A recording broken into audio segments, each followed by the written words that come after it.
अस्सलाम वालेकुम दोस्तों, मैं और मेरी नन्ही चिड़िया लाते हैं आपके लिए बहुत ही प्यारी कहानियाँ। चलो देखें आज की नई कहानी। मदीहा गांव में रहने वाली एक खूबसूरत लड़की थी।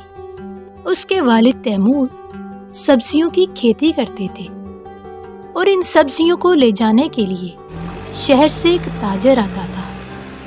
एक दिन ताजर की बीमारी की वजह से उसका बेटा आलियान सब्जियां लेने आता है। दोनों बाप बेटी उसके ट्रक पे सब्जियां लादने लगे। अचानक आलियान की नजर मदीहा पर पड़ी और उसे वो पहली नजर में ही भाग गई। आलिया ने दिल ही दिल में कहा, कोई लड़की मेकअप के बगैर इतनी खूबसूरत कैसे हो सकती है। अब रोज आलियान सब्जियां लेने आने लगा ताकि वो रोज मदीहा से मिल सके। वो दोनों खूब बातें किया करते।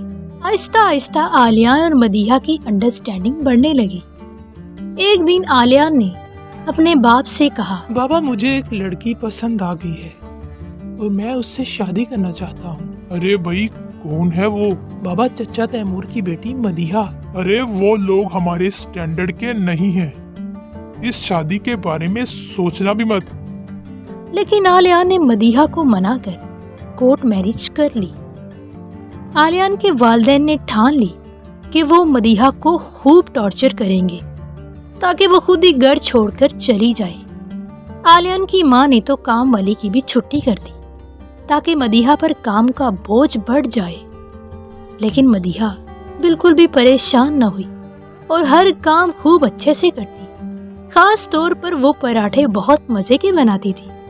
लेकिन आलियान की माँ उसकी कभी तारीफ नहीं करती। कुछ दिनों बाद उनके घर पर तो कयामत टूट पड़ी। हुआ कुछ यूं कि आलियान और उसके बाबा का कार एक्सीडेंट हो गया। बाबा की मौका पर ही मौत हो गई, जबकि आलियान के सर पर गहरी चोटें आईं और उसके इलाज मुआवजे में घर में मौजूद सारी रकम लग गई और उनकी माली हालत नहायत खराब हो चुकी थी। लेकिन मदीहा ने कभी हार न मानी। इसने स्टोर रूम की सफाई की तो वहां से बहुत से प्याज और आलू मिले जो कि खराब होने को थे। मदीहा ने इनमें से कुछ को बेचकर आटा लिया और फिर आटे से प्याज के पराठे बनाए। आलियान और आलियान की माँ ने पराठे खाए तो आलियान ने खूब तारीफ की। मदीहा की सास भी तारीफ किए बगैर न रह सकी और मदीहा से पूछने लगी कि इसने आटा कहाँ से लिया, और मदीहा इन्हें सच बता देती है।